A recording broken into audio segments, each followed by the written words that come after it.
Good afternoon to you. Mark Sudduth, HurricaneTrack.com, here with your Hurricane Outlook and discussion for Monday, August the 15th, 2016. You knew that I was going to show this graphic today. We are now in the beginnings of the ramp up right here, roughly in the peak of the hurricane season time frame. It begins today, the middle of August through the end of October, typically what we refer to as the real hurricane season. And you can see why here. The points of origin between Africa and the Lesser Antilles, very busy during this time frame here, the middle third of August. Gulf of Mexico generally fairly busy. Not much in the Caribbean overall, and then a lot of development out here in the subtropical Atlantic. Less overall development in the Eastern Pacific. There's less here than we have total out here. So the Atlantic is supposed to be more active than the Eastern Pacific during this time of year. So we are headed there. I did a big blog piece about it today on HurricaneTrack.com, so check that out if you haven't read it. And I go into all the details, some of which I'll go over here. Part of that is the updated sea surface temperature anomalies chart here from the NOAA-NESDIS site, updated today. You can see in the Eastern Pacific, this cold swath continues to hold on pretty firm. Even in the Eastern Pacific here, getting a little bit more in the way of some pretty cold anomalies here just off the coast of South America near the Galapagos Islands. There's that cold area in the Gulf that has developed because of all the rainfall and the disturbed weather that we saw. That'll probably fill in over the coming weeks as the peak season gets here. And then, of course, this area from Africa all the way across into the Gulf, through the Caribbean, just as warm as we've seen it in a while. Just amazing amounts of energy in this water. Can't say enough about it. This is interesting. Don't really know what to make of it. I see tweets from Dr. Klotzbach at Colorado State University mentioning that the cold subtropical northeast Atlantic, which would be basically this area right in here, tends to suppress hurricane activity in the Atlantic. So I guess we'll see. We do have some action trying to brew over here, which I'll go over in a moment. And of course, the western Atlantic and the areas off the east coast, well above the long-term average. The stage is definitely set. I have talked about this numerous times, and now it's really getting ready to matter. The upper ocean heat content, that's the loop current. It kind of broke off. Actually, it's an eddy. It broke off the loop current, which is sitting in here. I'll have to pull that particular graphic up sometime soon and show you what that looks like. It's pretty mesmerizing. But looking at it from the upper ocean heat content perspective, a lot of warmth here in the Gulf. Caribbean's just ridiculous. And the rest of the Atlantic basin very warm and ready to go. So it's just going to be a matter of time now, I do believe. Looking specifically at temperatures, the other chart here was the anomalies. So this would be the actual sea surface temperatures. A lot of areas through here, 30 degrees Celsius. And then there's that cooler shelf water that has resulted from the very heavy rain, cooled the water temperatures down to the low 80s instead of the upper 80s. The western Atlantic continues to warm. This is really fascinating. There is the 26 degrees Celsius isotherm, now just knocking on the door of Long Island and in some areas here in Long Island Sound.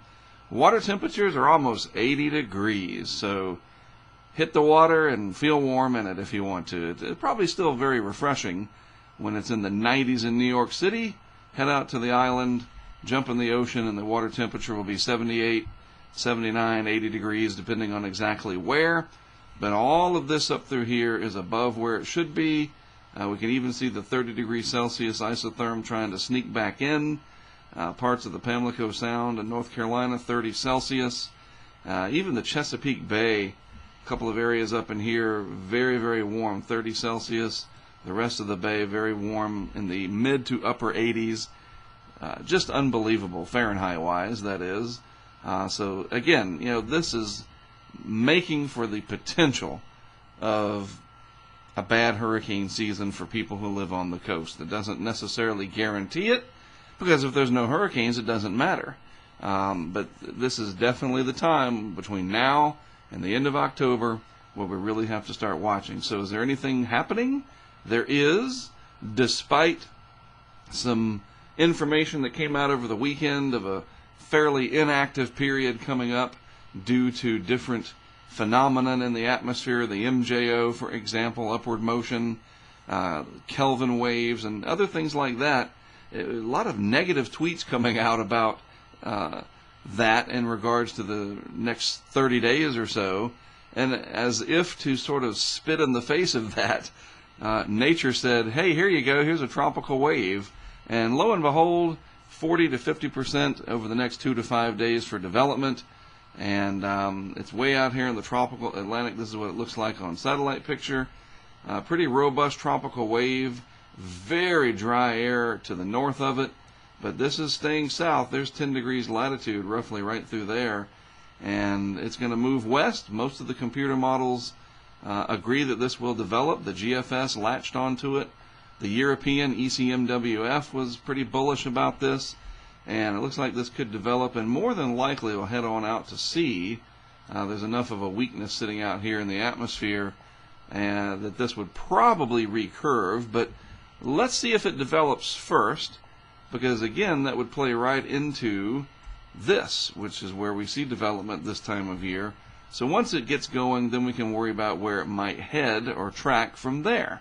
The upper level winds all out through the tropical Atlantic here are green, favorable, 5-10 knots or less of wind shear. Very light upper level winds. When you get farther to the west here, the wind shear becomes more prevalent. Only 25 knots or so, so it's not terrible, but the direction that these are coming, in fact, you can see this is a very large, carved out cyclonic area through here. See if I can draw some arrows on here, kind of going backwards, but you get the idea. That this is the overall flow of the wind, and you can see that is counterclockwise, so that's cyclonic, and that is the opposite. Sinking, suppressed atmospheric conditions, whatever you want to call it, subsidence in that cyclonic flow. If you're looking for hurricane development, you need to look for anticyclonic flow, or air that is diverging in the upper atmosphere, spreading out so that these clusters of thunderstorms can come in underneath and blossom upwards and out and not be either squashed by the subsidence or sinking air or chopped off by upper level winds. And this may be changing. We'll have to wait and see. The models don't always get it right, even when they paint sort of negative conditions for development. Sometimes they're wrong, just like they can be wrong when they show positive conditions. Looking at the moisture feed, pretty active overall coming off Africa here. This is our tropical wave trying to brew down here southwest of the Cape Verde Islands. Still very dry Saharan air layer influence, as I showed, farther to the north. But, you know, as long as these systems stay south, they can avoid that. Pretty good slug of dry air moving out ahead into the open Atlantic here. But, you know, times are changing. It's getting towards, you know, the switch is basically coming on now. And if anything's going to happen, these next 60 days will certainly define that. And we're going to have these periods where you get these dry intrusions coming down, and then they'll be followed by another big surge of moisture and more tropical waves coming off of Africa. So this is it. All right, well, let's take a look at this week in hurricane history. This was certainly an infamous, try an M there, Mark, an infamous time, going all the way back to the year before I was born, 1969. And that would be Hurricane Camille. Quite an impressive, deadly, legendary, any kind of adjective you want to throw at it. This was certainly the benchmark storm up until Katrina for storm surge in the United States. And as a child, I would see a movie called A Lady Called Camille. It's on YouTube if you search that. A Lady Called Camille.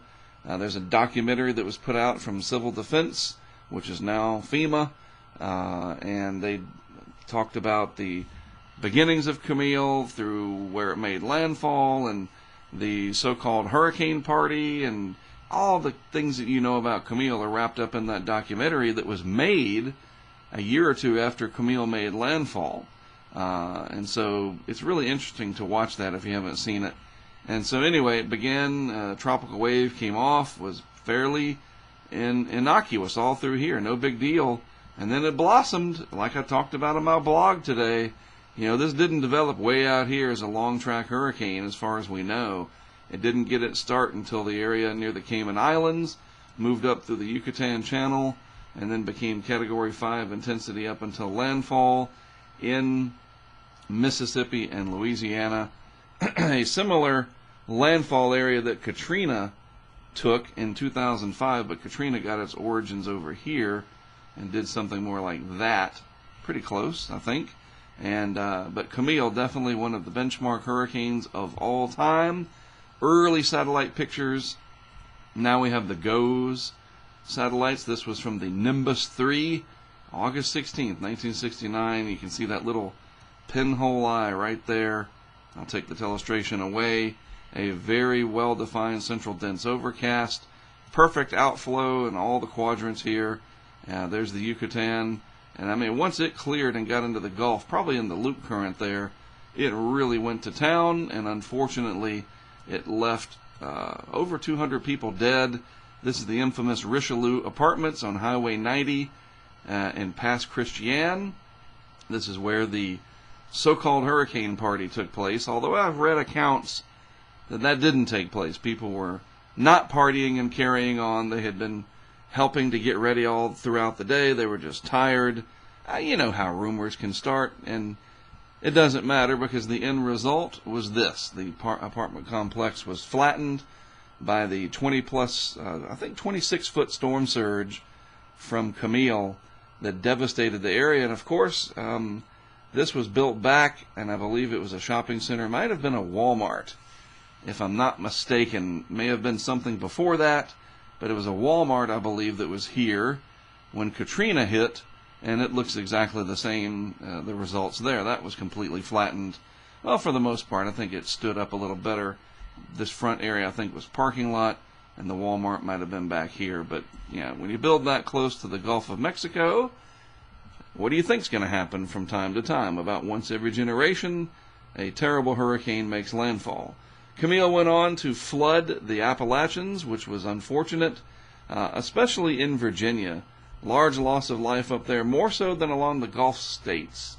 From the rainfall, freshwater flooding, Camille brought a lot of moisture with it, and that was wrung out over the Appalachians up here, and that was a big problem. And it showed before storm surge really was understood like it is now, that was also a big testament to freshwater flooding, and something we need to pay attention to. We really do. And I think what we're seeing in Louisiana, with the tragedies going on there and the epic flooding, which is not getting the news press coverage that I think it should.